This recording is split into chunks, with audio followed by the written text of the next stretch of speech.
all of the Golden Ways have stories, you know.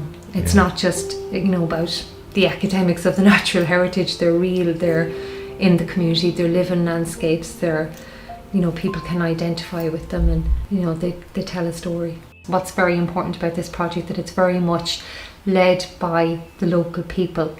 And I think that's what the crux of the thing is, that it actually is their work and it is inspired by what's on their walks. So the idea being that we're going to have a series of panels and a series of this artwork, while there'll be an overall kind of Golden Way theme, each of them will be unique and particular to that Golden Way. I'm Jackie O'Neill, and I am working on a very exciting project called the Golden Way, in collaboration with Cavan Heritage and Heather Brett, the poet, and the local people. And so the Heritage Officer, Anne-Marie Ward, approached me to make artwork in response to the stories of these walkways. And we've been carrying out workshops with the local people. From these workshops, they've produced some beautiful poetry. Alongside that poetry, I've walked with the people of the community, and from that we are creating a piece unique to each walkway. What was interesting about this project specifically, working with poetry. So working alongside Heather Brett and Heather Brothwell, the ecologist, the three of us together are creating something new between words and ecology and art. It's responding to the narrative of the people. My name's Heather Brett. I'm a writer and artist, and I live in Cavan for the last 30 odd years. And I got involved with this project through Anne-Marie Ward, the Heritage Officer in Cavan. And the idea behind it was to take something different out of the landscape. So what we decided to do was to have an artistic response as well as a poetic response. So we've got the words and the art, and together they make the landscape and that particular walkway come alive. I really enjoyed working with people who had never done poetry before, but they were trying to get a poetic sense of their walk. It's a beautiful space that is preserved through their enthusiasm. I love the idea that all the stories that they tell about the walkways, the people have been told by their relations in the past, and the people are extremely proud of their area.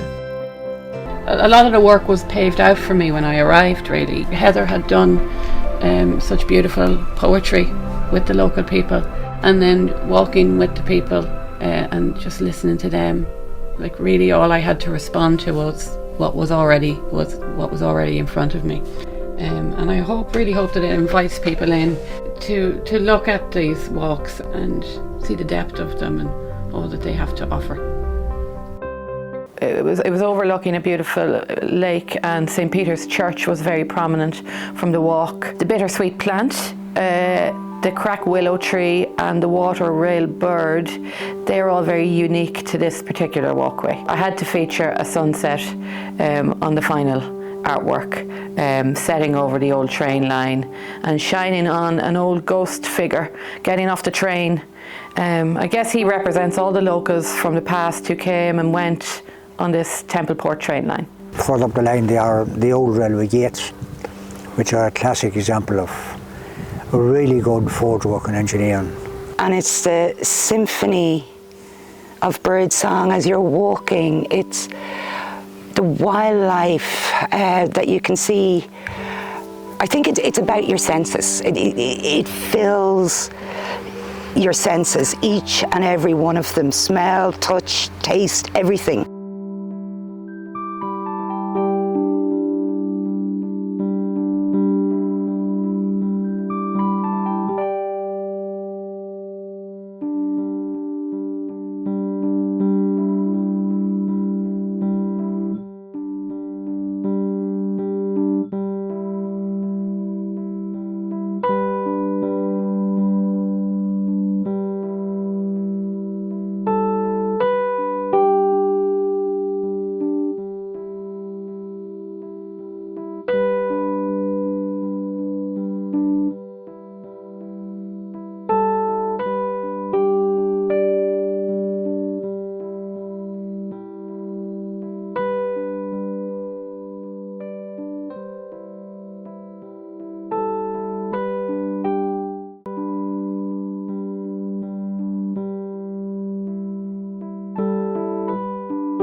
One of my favourite parts of the Golden Way is at the start, which is the rise up to the stupa and the statues along the path by the stupa. That is particularly peaceful, I find.